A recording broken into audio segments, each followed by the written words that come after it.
오늘은 요한복음 3장 말씀으로 이제 말씀을 보려고 합니다. 여러분, 요한복음 우리가 계속 시리즈로 설교를 1장 1절부터 쭉 이제 설교하고 있는데, 요한복음은 이 앞부분이 중요한 내용들이 굉장히 많습니다. 1장, 2장, 3장 해서 계속 정말 기독교의 본질에 대한 고백과 그 이해를 돕기 위한 그런 본문들이 굉장히 많이 나오고, 그 사건들도 다른 곳에서 볼 수 없는 정말 놀라운 사건들이 이제 요한복음 초반에 많이 나옵니다. 오늘 3장 시작하면서도 굉장히 중요한 단어가 나옵니다. 그게 뭐냐면 거듭남인데, 이 니고데모라는 사람에 의해서 예수님께서 거듭남이라는 것에 이렇게 설명을 해주시는 그런 귀한 본문입니다. 니고데모 아니었으면 이 거듭남에 대해서 우리가 이해할 수 없었을 수도 있습니다.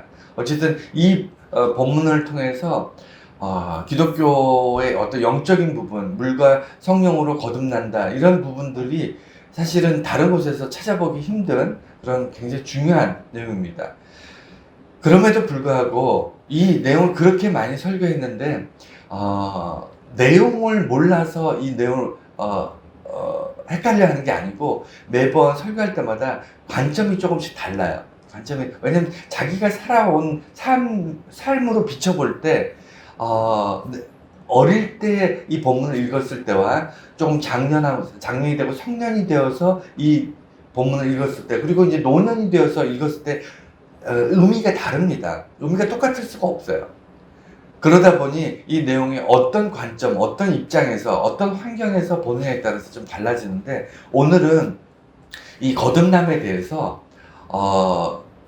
과거에도 그랬고 지금도 그렇고, 왜 이 사람들이 예수님께 나아가는 교회 나와서 믿음을 가지려고 하는 이 과정에서 핀트라 그러죠. 이 초점이 자꾸 어긋날까? 하나님이 우리에게 원하시는, 교회가 추구하는, 그리고 기독교가 본질적으로 고백하고 선포하고 있는 내용과 예나 지금이나 사람들, 일반인들 또는 교회 생활을 오래 한 사람들, 이 사람들이 하나님께 나와서 요구하거나 바라보는 이 초점이 너무 상반되어 있는 부분들이 있어요. 그럼 거기에는 뭐가 문제일까? 이것을 오늘 고민하려고 합니다. 그 관점으로 보려고 하는데, 무슨 얘기냐면, 오늘 설교 제목이 뭐냐면, 상자 안에 무엇이 있는지 관심 없다 라는 제목으로 보는 겁니다.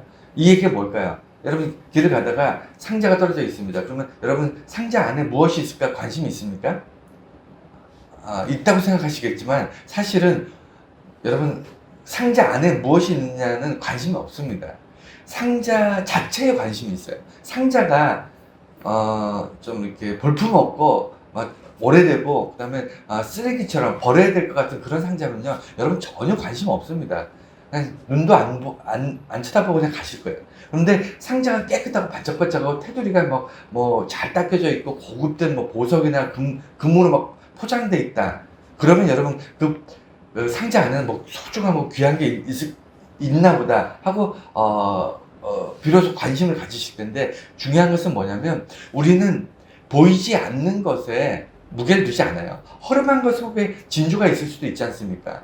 그리고 그 화려한 박스 안에 텅 비어 있을 수도 있잖아요. 우리는 겉보기에 눈에 보이고 내가 직관적으로, 감각적으로 이것을 판단할 수 있는, 좋다 나쁘다를 판단할 수 있는 눈에 보이는 것 외에는 관심이 없어요.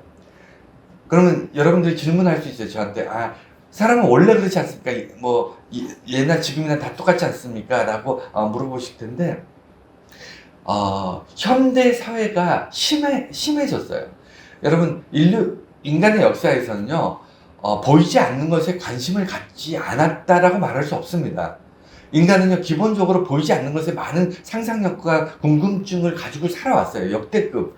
그러니까 수천 년에 걸쳐서 보이지 않는 것, 갈 수 없는 것, 다다를 수 없는 것에 대해서 무한한 상상력과 어떤 관심이 있어서 거기에 대해서 오랫동안 연구했고, 심지어는 철학이 발달되면서 인간은 무엇인가, 산다는 것은 무엇인가, 손에 잡히지 않는 어떤 진리, 그리고 우리가 쉽게 설명할 수 없는 어떤 철학적인, 형이상학적인 것에 관심이 있었습니다.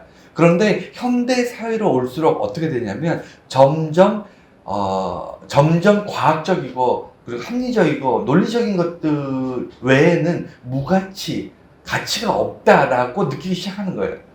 과학적으로 또는 합리적으로 이것은 내가 투자할 만한 가치가 있다. 이것은 어떤 의미 있는 일이다. 내가 하고 있는 일은 어떤 가치가 있다.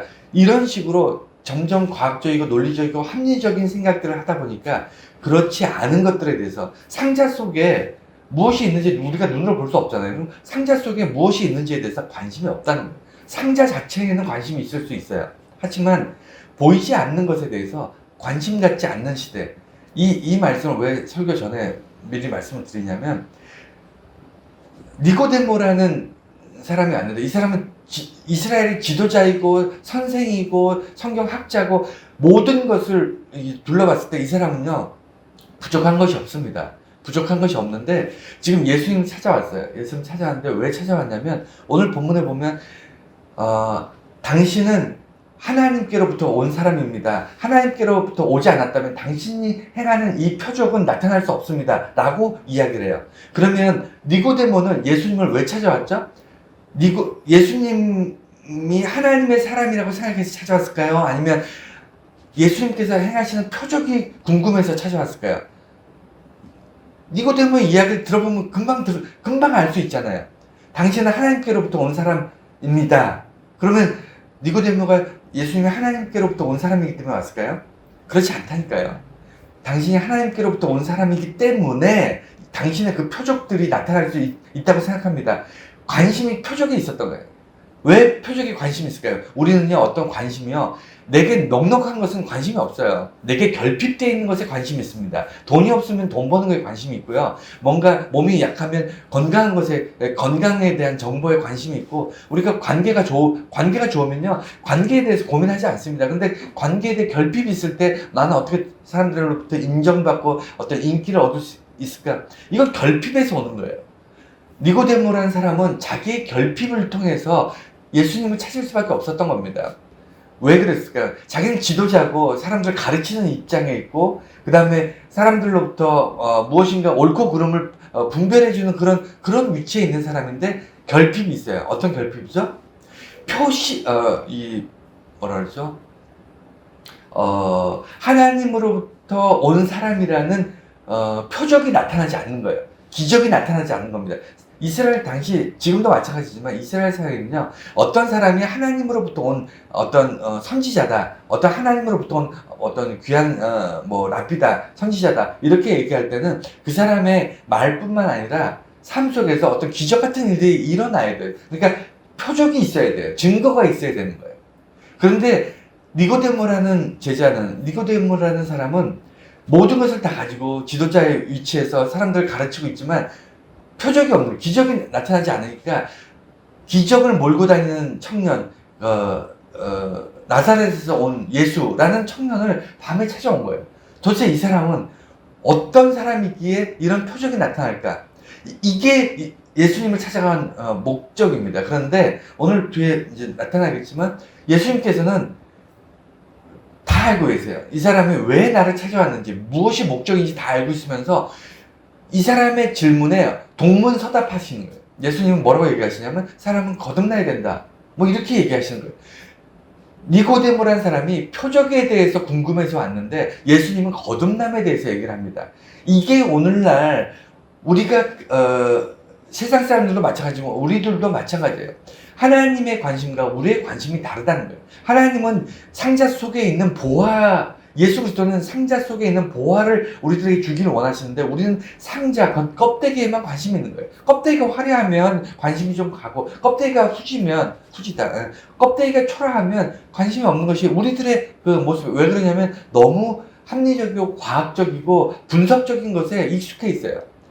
뭔가 보이지 않는 것에 투자하고 뭔가 꿈을 쫓아가고 그러면 되게 낭만적인 것 같긴 하지만 실제적으로는 되게 도태되고 경제에서 밀려난 사람처럼 느껴지는 것이 현실입니다. 그렇지 않습니까? 그래서 남들처럼 똑같은 선상에서 눈에 보이는 것을 향해서 같이 경쟁하고 그 경쟁에서 도태되면 인생은 그냥 끝나는 것처럼 받아들이고 그 다음에 성공한 사람 부러워하고, 이게 현대 살아가는 현대인들의 모습 아닌가요? 근데 교회가 그렇다는 거예요. 교회도 그렇고 교회 안에서 예수님을 쫓아 예수님의 관심, 예수님의 어떤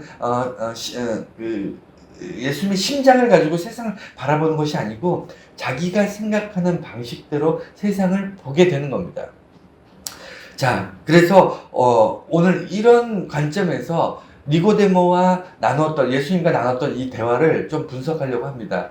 이 설교 내용은요, 여러분, 저도 여러 번 설교했고, 그 다음에 여러분 너무 잘 아는 내용이에요. 하지만, 아까 설교 초반에 얘기한 것처럼, 어떠한 관점에서 보느냐에 따라서 이 말씀이 다르게 느껴질 수 있습니다. 오늘은, 왜 예수님과 니고데모가 서로 엉뚱한, 동상이몽이라고 그러잖아요. 엉뚱한, 한 가지 사건에서 엉뚱한 생각들, 서로 다른, 그런 생각들을 가지고 있을까라는 어떤 그런 생각으로 이 말씀을 보려고 합니다. 오늘은 주보에 보면 5가지를 보려고 하는데 좀 많죠. 근데 빨리빨리 지나갈게요. 5가지를 이제 2가지씩 해서 10가지인데 먼저 첫 번째는 니고데모가 예수님을 찾은 이유를 알아야 돼요. 왜냐면 우리들이 지금 예수님 찾으려고 여기 와 있잖아요. 그리스도인들이 예수님 찾으려고 와 있습니다. 그런데 그 이유가 뭘까? 내가 예수님 찾는 이유가 뭘까? 여러분 한번 냉정하게 자신을 돌아보길 바랍니다. 두 번째는 거듭남을 알려주시는 예수님. 그러니까 내가 질문하고 내가 궁금해하고 내가 원하는 것이 아닌 전혀 다른 방식으로 우리에게 말씀하시고 응답하시고 역사하시는 하나님의 그 섭리 방식에 대해서 이해를 하셔야 돼요. 굉장히 중요합니다. 이걸 모르고 있기 때문에 꽤 오랫동안 신앙생활하고 교회를 다녔는데도 전혀 엉뚱한 그런 뭐라 그러죠? 전혀 하나님과 전혀 다른 생각을 가지고 신앙생활하거나 교회생활하는 사람이 꽤 제법 있습니다. 세 번째가 합리적이고 과학적인 생각들, 우리가 가지고 있는 그 뇌 구조의 패턴입니다. 우리는 어떻게 하면 더 유리할까? 어떻게 하면 내가 이익이 될까? 어떻게 하면 내가 더 합리적으로 살아갈까? 어떻게 하면 내가 사람들과의 경쟁에서 더 유리할까에 완전히 길들여져 있어요. 쓸데없는 시간, 그러니까 우리가 흔히 말하는 낭비하는 시간, 이런 거 용서가 안 됩니다. 지금 때가 어느 때인데 지금 그 보이지 않는 것, 큰 우주 끝에는 무엇이 있을까? 이런 쓸데없는 생각하면서 거기에 시간과 노력을 들이고 있으면 여러분 다 바보처럼 느껴지지 않습니까? 뭔가 보이지 않는, 뭔가 막연한 것들에 대해서 쫓아가는 이 시대가 왜 한계가, 그러니까 그런 것들을 거부하고 눈에 보이는 내 삶의 테두리 안에서만 그 바둥바둥 좀 어떻게든 좀 더 업그레이드된 삶을 살까 이렇게 땀 흘리고 수고하는 이런 과학적인 사고와 합리적 사고가 한계가 있어요. 이걸 알아야 됩니다. 이걸 알아야 자기가 그것을 넘어설 수 있죠. 넘어서는 데는요, 용기가 필요한 것이 아니고요, 안목이 필요합니다. 그 너머에 대한 안목이 있어야 호기심과 용기가 거기서 따라오는 거고, 그래서 넘어서는 거예요. 담을 넘는 것은요, 용기만 가지고 되는 게 아닙니다. 그 너머에 대한 갈급함이 있어야 돼요. 네 번째가 물과 성령으로 태어남에 대한 중요성. 예수님께서 너희가 물과 성령으로 태어나야만 하나님 나라를 들어갈 수 있답니다. 여러분, 예수님께서 얘기하셨어요. 그 다른 사람도 아니고 예수님께서 물과 성령으로 거듭나야만 하나님 나라를 들어갈 수 있고 하나님 나라를 볼 수 있고 이렇게 말씀하셨어요. 그러면 여러분 중요해요, 안 중요해요? 중요하다니까요. 교회 다니는 사람이 그 무엇보다도 중요한 거예요. 물과 성령으로 거듭나지 않으면 하나님 나라를 들어갈 수 없대요. 그럼 우리는 뭐 하는 거죠? 만약 여러분이 물과 성령으로 거듭나지 않았다면 여러분 정말 불쌍한 사람들이에요. 인생 진짜 낭비하는 거잖아요. 그래서 물과 성령으로 거듭났다는 것에 얼마나 중요한가를 아셔야 되고, 마지막 5번째가 성령으로 난 사람의 특징이 있어요. 오늘 본문 말씀은 바람이 임의로 불 때 우리는 바람을 알아요. 시원하고 이제 얼굴에 스쳐가는 어떤 어떤 흐름, 이런 걸 통해서, 공기의 흐름을 통해서 내가 지금 바람이 불고 있는 곳에 있구나, 바람이 지금 나를 스쳐가고 있구나 하는 걸 누구나 다 알 수 있습니다. 그렇지 않나요? 사람이 감각이 있으면 바람이 보고 냄새 맡고 느끼고 하는 건 사람마다 장애가 있으면 모를 수 있지만 바람은 이 촉각이기 때문에요. 바람이 부는 건 모든 인간들이 다 알 수 있어요. 그러나 모든 인간이 어디서 바람이 불어와서 어디로 가는지 아무도 모릅니다. 그 말씀을 하시는 거예요, 예수님께서. 그러면서 성령의 사람, 성령을 붙잡힌 사람의 삶이 그렇다는 거예요. 오늘 이게 이제 결론인데 굉장히 중요합니다. 이 5가지가 여러분 중요해요, 안 중요해요? 다 중요해요. 근데 이 짧은 그 니고데모라는 사람과 예수님이 만났을 때 이 짧은 대화 몇 마디에 이 중요한 내용들이 다 들어가 있는 거예요. 그래서 하나하나를 여러분 정말 마음에 새기시고 뼈에 새기셔야 돼요. 왜냐면 그리스도인들은요 정말 그 세상과 하나님 나라 사이에서 왔다 갔다 하는, 그러니까 2가지를 다 품고 그 안에서 세상 속에서도 하나님 나라 안에서도 정말 뭐라 그러죠? 넉넉하게 살아갈 수 있는 사람들이 아니라 뭔가 하나에 속하면 하나를 버려야 되는 것처럼 이렇게 살아가다 보니까 마치 시계추처럼 왔다 갔다 이렇게 살아가요. 여러분 그렇지 않습니다. 완벽하게 양쪽 다 품으실 수 있어요. 예수님이 그러셨고 하나님께서 우리에게 그것을 원하시고 요구하십니다. 자, 오늘 이제 주보에 있는 5가지 중에 이제 하나씩 풀어가겠습니다. 니고데모가 예수님을 찾은 이유, 아까 설교 초반에 얘기한 것처럼 결핍이에요. 니고데모가 다 가진 사람인데 왜 보잘것없는 청년 예수를 그것도 밤에 몰려와서 예수를 만나서 그에게 무엇인가를 질문하잖아요. 그리고 심지어 랍비라고 얘기합니다. 랍비는 아무나 랍비가 되는 게 아닙니다. 그런데 그 니고데모라는 랍비가 자기가 무엇으로 봐도 사회적으로도 위에 있고 포지션이나 그다음에 여러 가지 나이도 그렇고 그다음에 학식도 그렇고 배경도 그렇고 모든 게 위에 있는 사람이 왜 예수님께 나와서 아쉬운 소리를 할까요? 딱 하나예요. 결핍이. 왜 예수란 청년에게는 기적이 일어나는 걸까? 그게 너무너무 궁금한 거예요.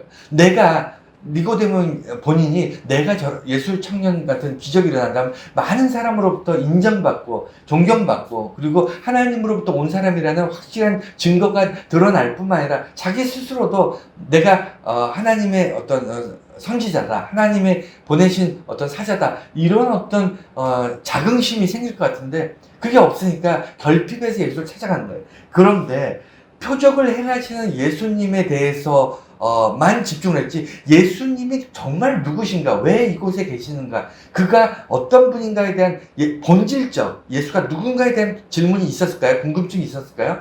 없었어요. 그가 어떤 능력이 있는가, 어떤 일을 했는가, 어떤 것을 할 수 있는가, 그가 할 수 있는 어떤 능력치만 보는 거예요. 사람을 보는 게 아니라 그 사람 안에 있는 능력치만 보려고 하는 거예요. 이게 오늘날 니고데모의 관점이 우리들의 관점이에요. 여러분, 누군가와 함께 사업을 하든, 누구와 함께 친구를 하든, 아니면 누구 선출을 하든, 여러분, 어떤 관계 속에서 어떤 사람과 함께 하려고 할 때 그 사람의 됨됨이를 봅니까? 그 사람의 능력을 봅니까?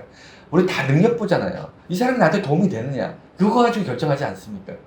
아닌가요? 그 사람이 뭔가 장애가 있고 아무런 도움이 안 되고 내가 그 사람과 관계를 맺으면 내가 굉장히 힘들어져. 이 사람을 케어하고 도와줘야 되는데 너무 힘든 일인데 아예 처음부터 모른 척하고 지내는 게 그게 합리적이고 그게 유리할 수 있다. 이런 계산 쓰면 모른 척하지 않나요? 여러분 아닌가요? 여러분 다르게 사십니까? 그래서 이 니고데모라는 사람과 우리가 다르지 않다. 그리고 이 사람이 니고데모라는 사람의 특징이 뭐냐면 스스로 전문가예요. 스스로 다 가졌습니다. 스스로 지도자예요. 그렇기 때문에 예수님을 밤에 만나는 겁니다. 부끄러운 거죠. 여러분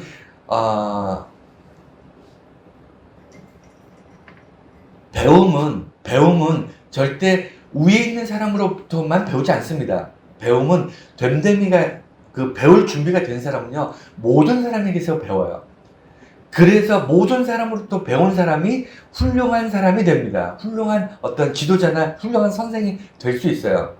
배울 준비가 안 된 사람들 주변에 너무너무 많은데, 배울 준비가 안 된 사람의 특징이 뭐냐면 나보다 잘난 사람 없다고 생각하기 때문에, 교만하기 때문입니다. 여러분 니고데모가 교만하다 이 말씀을 하려는 게 아니고요. 우리는 가지면 가질수록, 남들보다 더 뛰어나면 뛰어날수록, 다른 사람보다 더 유리하거나 아니면 많이 소유할수록 교만해질 확률이 훨씬 더 높아요. 그렇지 않습니까? 근데 반면으로 너무 없으면 겸손해질 것 같지만 그렇지 않습니다. 비굴해집니다. 사람은요, 참 그래요. 이게 많이 가져서 겸손하고 아무것도 가진 것이 없지만 당당할 수 있는 사람 참 찾기가 어렵습니다. 그래서 우리는 겉보기로 사람을 평가할 수 없다는 거예요.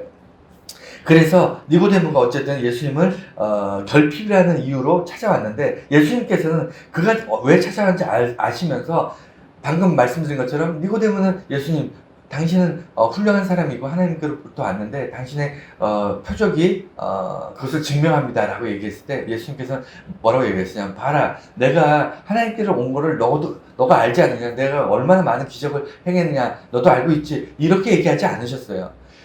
그가 한 이야기에 대한 답을 하신 게 아니라 서로 어떤 주제를 가지고 주고받고 대화하신 게 아니라 전혀 다른 얘기, 이상한 얘기를 하세요. 그게 뭐냐면 거듭나지 않고는 하나님 나라를 볼 수 없다 이렇게 얘기하세요.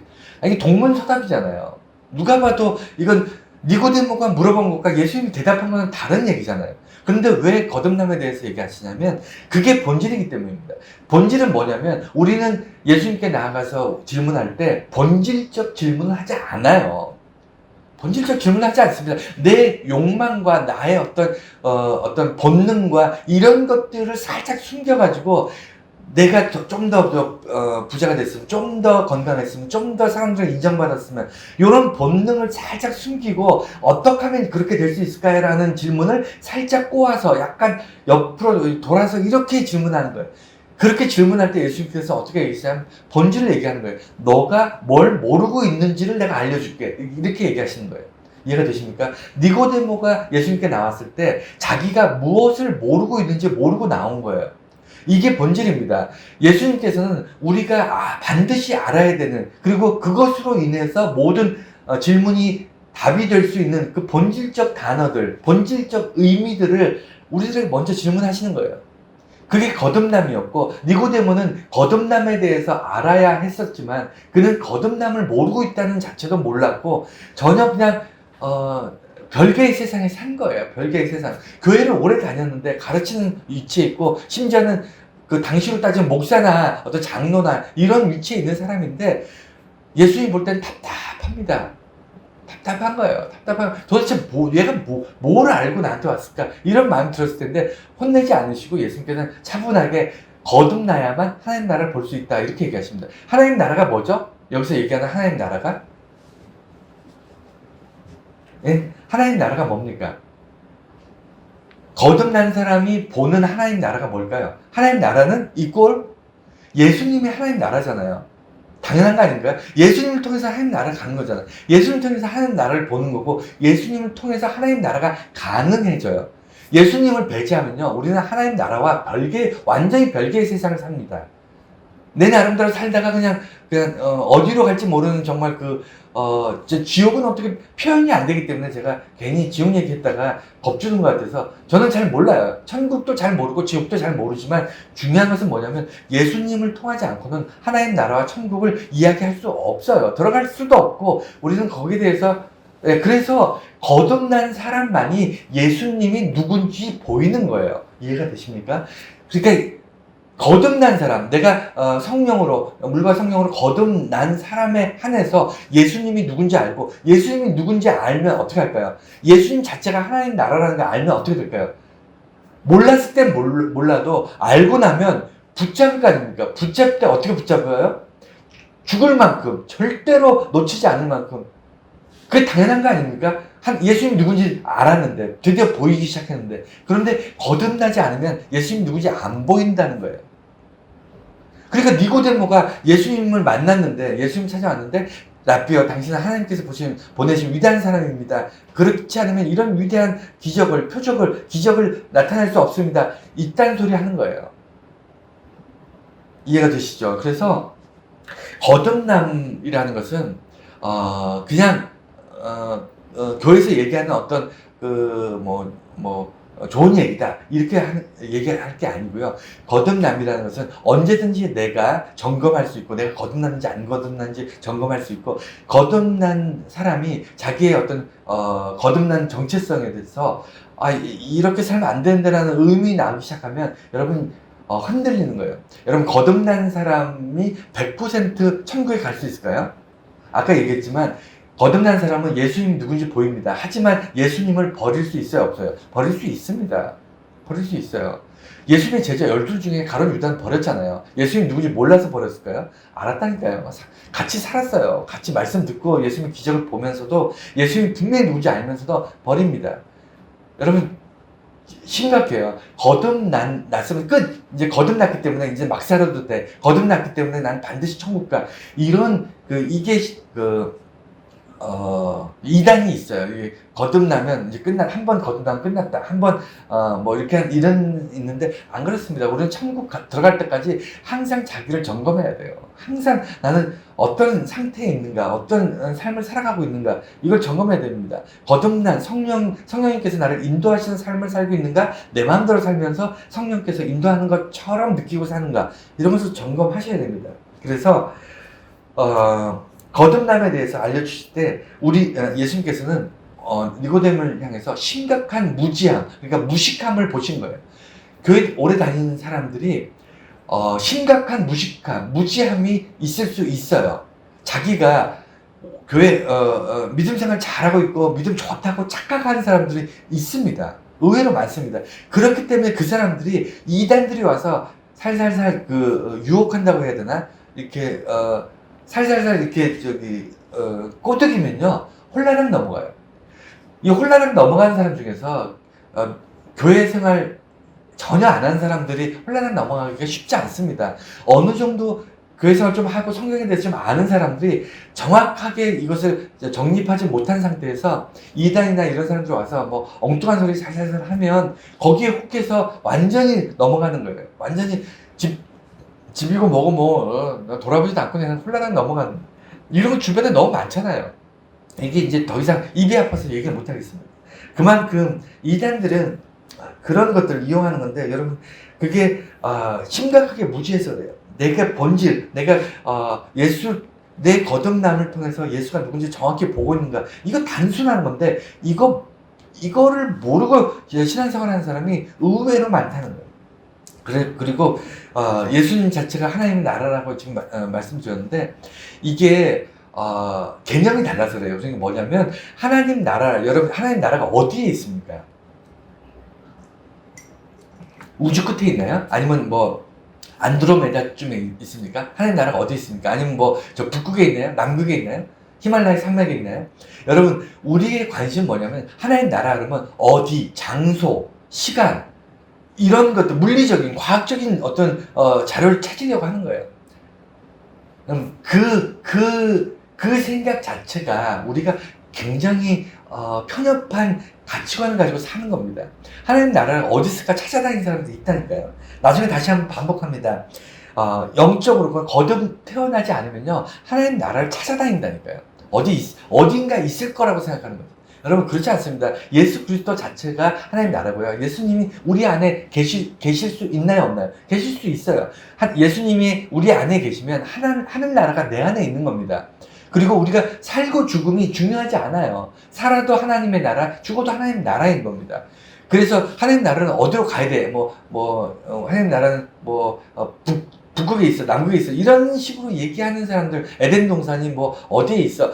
이렇게 얘기하는 사람들의 특징이 뭐냐면 자기도 모르고 남도 속이는 거예요. 그런 사람들이 이단들 확률이 되게 높습니다. 자, 세 번째는요. 합리적 과학적 사고의 한계. 아까 설교 초반에 얘기한 것처럼 현대사회가 굉장히 과학적이고 합리적인 것들을 중요시하다 보니까 당연히 그런 것들에 의해서 여러분 하나님 눈을 볼 수 있나요? 하나님을 여기 있다 저기 있다 얘기할 수 있습니까? 하나님의 사랑이 이만하다 저만하다라고 우리가 표현할 수 있습니까?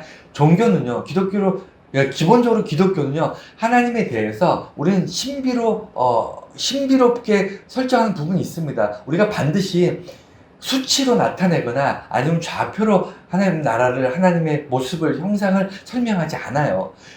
그렇기 때문에 과학자들 볼 때는 종교는 허황되다고 얘기합니다. 종교는 없는 것을 꾸며내거나 아니면 종교는 사람들 바램이 신앙이 돼서 없는 것을 향해서 마치 우리 어릴 적에 그런 거 있죠. 뭐라지? 선한당이라나 이런 샤머니즘처럼 뭔가 뭐 이런 것들에 간절히 내가 뭘 빌고 뭐 이러면 그것이 이루어진다고 생각하는 그런 어떤 샤머니즘적인 것이 그 종교를 만들었다. 이렇게 과학자들 얘기합니다. 그 과학자들이 못 본 게 뭐죠?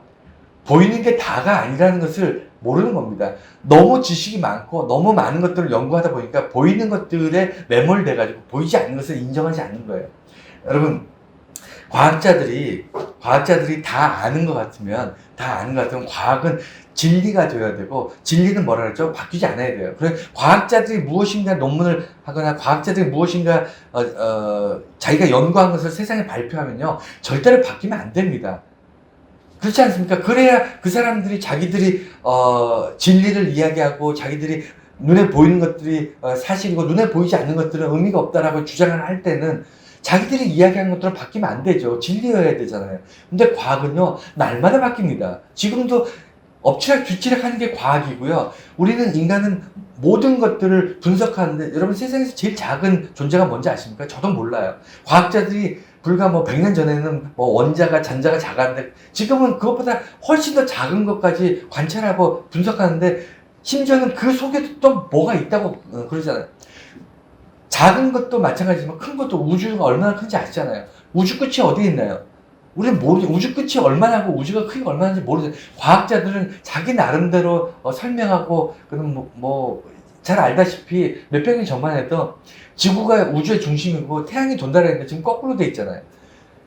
과학자들이 자기들이 합리적이고 그다음에 분석적으로 이렇게 설명하고 한 것들이 만약에 진리라면 그것은 바뀌면 안 되는데 날마다 바뀝니다. 그러면서도 과학자들은 뭐라 그러냐면 보이지 않는 것들은 없다. 보이지 않는 것들은 의미가 없다라고 얘기합니다. 자기들이 보고 분석하고 연구해서 만들어 놓은 내용이 하루아침에 뒤집어지는데도 자기들이 한 것은 의미가 있고 더 중요하고, 과학자가 아닌 신학자들이나 보이지 않는 것들을 연구하는 그 영적인 것들을 얘기하는 사람들은 무의미하다라고 얘기합니다. 얘기해요. 물론 과학자 중에서도 신앙생활을 하고 믿음이 있는 사람도 있습니다. 종교를 가지고 있는 사람도 있지만 대다수의 과학자들이나 합리적인 사람들은 그렇게 얘기 안 하려고 합니다. 여러분, 우리 주변에 점점 교회 다니는 사람 줄어들고 종교가 점점 세상 속에서 도태되는 이유가 뭘까요? 그거는 세상 사람들이 볼 때 종교는 너무 자기들끼리만 믿음 얘기하고 신앙 얘기하고 자기들끼리만 이렇게 똘똘 뭉쳐서 이렇게 살아가더라, 이렇게 보이는 거예요. 세상에 뭔가 과학자들은 합리적인 어떤 토대를 통해서 자기들 연구한 것을 세상에 발표하잖아요. 그러면 세상에 많은 사람들이 합리적으로 따져보고 과학적으로 분석해서 저 사람의 이야기는 맞다, 이렇게 인정해 주지만, 우리는 하나님에 대해서 세상에 설명할 수가 없지 않습니까? 하나님은 이런 여기 계시다, 이렇게 생기셨다, 뭐 이렇게 세상 사람들이 눈에 보기를 원하는, 그러니까 상자 속에 있는 것을 우리는 설명을 해야 되는데 세상 사람들은 상자 속에 있는 관심이 없다니까요. 눈에 보이는 것만 보이니까 우리는 설명할 수가 없는 거예요. 그러니까 세상 사람들은 우리가 자기들끼리 이야기하고 자기들끼리만 그렇게 좋게 지내는가 보다, 이렇게 어떤 거부감, 이질감을 느끼는 겁니다. 만약에 과학자들이나 세상 사람들이 영원한 진리에 관심이 조금이라도 있었다면 종교적인 물음을 해야 돼요. 그런데 여러분 아시다시피 제가 말씀드리지만 영원한 건 세상에 있어요, 없어요? 없다니까요. 여러분 주변에서 안 변한 거 있습니까? 한 10,000년 정도 안 변하고 있다, 한 10만 년 정도 안 변하는 게 있다, 여러분 한번 가져가 보세요. 없다니까요. 세상에 안 변한 게 없어요. 해와 달도요, 다 변했습니다. 10만 년 동안 해가 또 어떻게 변했고 달도 어떻게 변했고 지구도 조금씩 변합니다. 우리 주변에 있는 안 변할 것 같은 것들, 과일덩어리 같은 거 다 변했다니까요. 다 변합니다. 우리가 너무 오랜 시간 동안 천천히 변하니까 못 느낄 뿐이지 세상의 모든 것은 변합니다. 그렇기 때문에 진리를 세상의 영원한 것, 변하지 않는 것, 진리 이런 거에 대해서 단 0.0001%라도 관심이 있는 사람이 있다면 그 사람은 반드시 종교에 대해서 물음을 가지고 있어요. 세상에 영원한 것은 무엇일까? 왜냐하면 영원한 것은 신밖에 없는데 신을 이야기하는 것은 종교고 종교 중에서 하나님을 이야기하고 신 중에 완전한 그러니까 진짜 신을 이야기하는 건 기독교밖에 없기 때문에 이 질문이 시작돼서 쫓아오면 결국은 교회에 와서 예수 그리스도 안에서 천국에 대한 어떤 소망 가운데 살 수밖에 없는데 질문하지 않아요. 왜냐? 물음이 없으니까, 궁금하지 않으니까, 영원한 것과 진리에 대해서 관심이 없으니까, 상자 속에 무엇이 들어있는지 관심이 없으니까. 그게 현대사회의 문제고 현대교회가 이렇게 쪼그라드는 이유입니다. 교회에서 젊은 사람들이 사라져가고 교회가 점점 작아지는 이유가 거기에 있어요. 관심이 없어요. 관심이. 진리에 대해서. 자, 네 번째는요. 물과 성령으로 태어남의 중요성. 이건 뭐 이제 어떻게 보면 결론일 수도 있고 물과 성령으로 태어나는 것이 왜 중요하냐면 예수님께서 정확하게 그렇게 얘기하셨어요. 하나님 나라에 들어갈 수 없다. 이 얘기는 뭐냐면 구원의 시작이라는 거예요. 그러니까 구원의 완성이 아니에요. 거듭 얘기하지만 거듭나는 것은 성령으로 인해서 우리가 거듭납니다. 성령 세례를 통해서 물과 성령 세례를 통해서 거듭 태어나요. 거듭 태어나면 자동으로 천국 갈까요? 아닙니다. 거듭 태어나야만 천국에 갈 수 있지만 거듭 태어났기 때문에 거듭 태어나는 것으로 천국에 100% 천국 간다? 아닙니다. 거듭 태어나면 뭐가 되죠? 성령께서 나를 주장하시면서 성령님께서 어떻게 하신다고요? 예수 그리스도가 누구신지 예수 그리스도를 통해서 하나님 나라가 보이기 시작합니다. 보이게 되는 거예요. 그래서 구원의 시작이에요. 그러면 우리는 어떻게 되죠? 예수가 보이고 하나님 나라가 보이고 예수 그리스도의 고난과 예수 그리스도의 십자가가 보입니다. 예수 그리스도의 부활과 예수 그리스도의 약속이 우리가 보이기 시작해요. 그러면 어떻게 된다고요? 내 신앙 고백이 거기 얹혀져야 돼요. 나는 예수 그리스도의 십자가를 믿습니다. 예수 그리스도의 십자가를 통해서 내 죄사함을 믿습니다. 예수님을 통해서 내가 천국에 들어가고 구원받은 백성으로 하나님 나라의 영원한 진리 가운데 영원한 생명을 얻고 함께 할 것을 믿습니다라는 나의 고백이 거기 얹혀져야 돼요. 그것이 구원으로 가는 과정인 겁니다. 거듭남은 반드시 구원의 과정이지만 시작이에요. 첫 단추입니다. 거듭나지 않으면 그 다음 단계가 이어지지 않아요. 시작이 되지 않습니다. 그래서 교회 다니는 사람은요, 반드시 거듭남의 단계가 있어야 돼요. 예수님이 보이기 시작하고 성령님께서 내 안에 계심이 느껴지고 성령님께서 나를 붙잡고 나를 인도하시고 내 인생에서 내 삶에서 성령님께서 엄청난 일들을 하고 계시고 내가 기도할 때 나를 도우시는 것을 느끼셔야 돼요. 그게 느껴져야 됩니다. 그게 시작이에요. 거듭난 사람의 삶의 시작입니다. 그러면서 예수 그리스도에 대해서 고백하고 인정하고 예수 그리스도에 동행하고 이런 과정들이 있는 거예요. 천국은 맨 마지막입니다. 우리가 하나님 나라에 들어서 하나님 얼굴 대 얼굴, 페이스 투 페이스로 하나님 얼굴을 보는 것은요, 맨 마지막입니다. 그래서, 성령으로 거듭난다는 것은 구원의 시작이고, 그리고, 영으로 태어나지 않았다는 것은 아까 말씀드린 것처럼 위치를 찾는 거예요. 눈에 보이는 걸 찾는 겁니다. 상자 속에 있는 보화, 상자 속에 있는 하나님의 존재, 상자 속에 있는 하나님의 사랑, 여기에 관심이 없는 사람은요, 상자가 어떻게 생겼느냐, 상자가 어디에 있느냐, 상자를 통해서, 그 상자가 가치가 있느냐, 상자가 허름하냐, 귀해 보이느냐, 온통 관심이 껍데기 상자에 모여 있는 겁니다. 이해가 되시나요? 천국을, 그러니까 영적으로 거듭나지 않으면요, 천국이 어딨어? 내 눈에 보여줘봐. 라고 얘기하는 거예요. 그러니까 하나님이 어딨어? 내가 하나님 눈으로 볼 수 있으면 내가 하나님 믿을게. 예수님이 십자가로 나를 구원하셨어 할 때 예수의 십자가가 나를 구원했다 증거를 대봐. 이렇게 얘기하는 겁니다. 여러분, 이런 것들에 화답해서 과학적으로 합리적으로 질문하고 거기에 대해 합리적으로 대답하려고 노력하는 사람들이 있습니다. 그것도 뭐 의미가 있지만 여러분 다 설명 못해요. 여러분들의 신앙을, 여러분들의 믿음을 어떻게 다 설명할 수 있겠습니까? 여러분 하나님에 대해서 설명할 수 있습니까? 물론 어느 정도 설명할 수 있어요. 자기 개인적으로 내가 하나님과 이런 관계를 가져왔고 최소한 나에게 하나님은 이런 분이셔 라고 개인적 고백은 할 수 있지만 객관적으로 수많은 사람들한테 하나님은 이런 분이요, 이런 분입니다라고 증거로 내볼 수 있는 뭐가 있습니까? 없잖아요. 그래서 내가 영적으로 거듭났는지 안 났는지를 스스로 판단하는데 제일 좋은 것 중에 하나가 뭐냐면 스스로 천국이 어디 있는지 찾고 있는 사람도 있어요. 하나님이 어디 있는지 찾고 있고, 하나님이 계시다면 나한테 이런 일은 이런 일이 일어날 수 없어, 이런 얘기 하는 사람들의 특징이 찾는 거예요.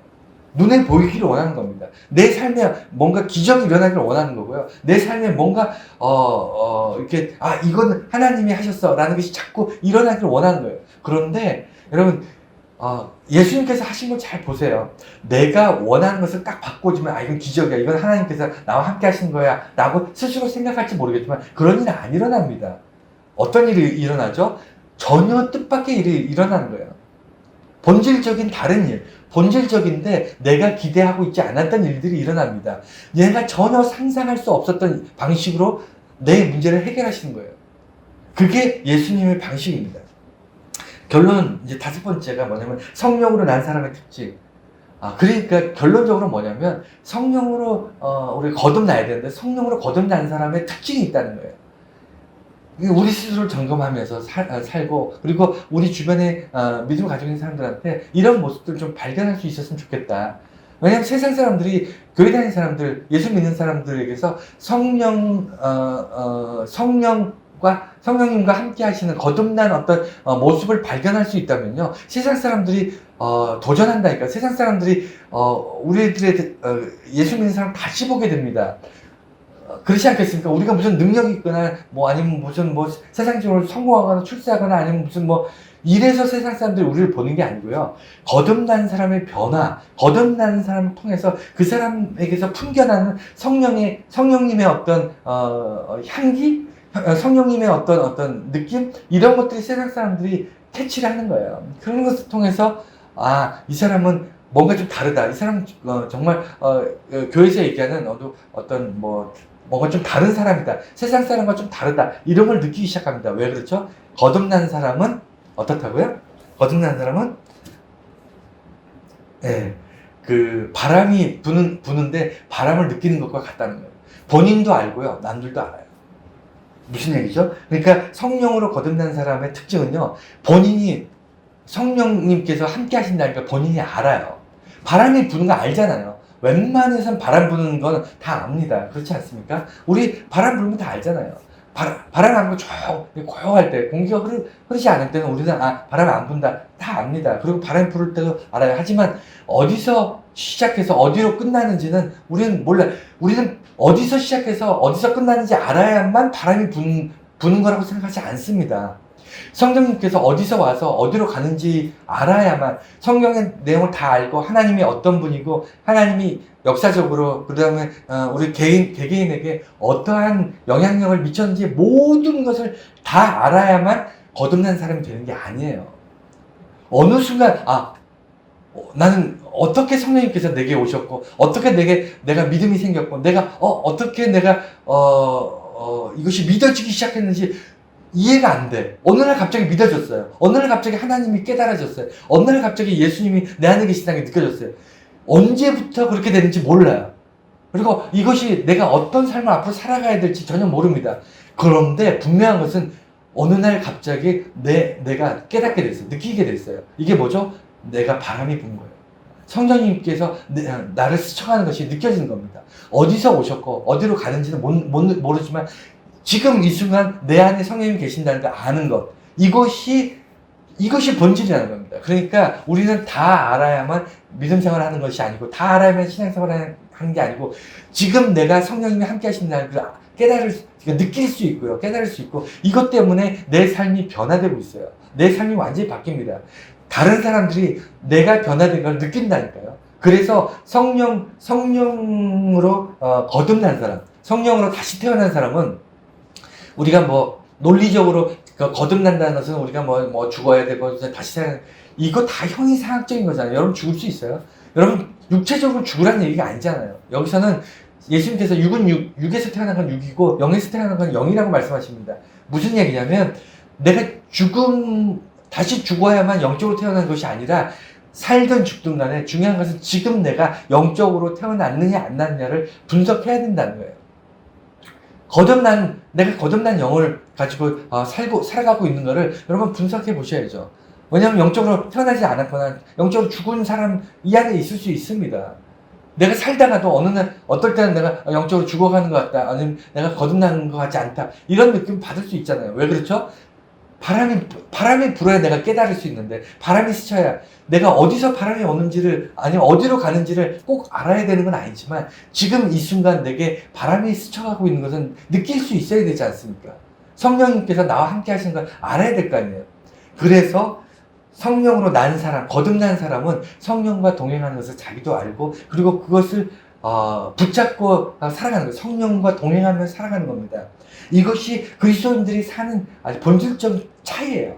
세상 사람들과 가지고 있는 영적인 삶을 산다는 것은, 영적인 어떤 삶을 산다는 것은요, 대단히 어려운 일입니다. 쉽지 않아요. 쉽지 않습니다. 하지만 어렵지만 그 과정에서 뭘 알 수 있냐면, 내가 구원받은 백성, 거룩한 하나님의 백성, 하나님의 자녀가 되었다라는 자아의식이 생기는 겁니다.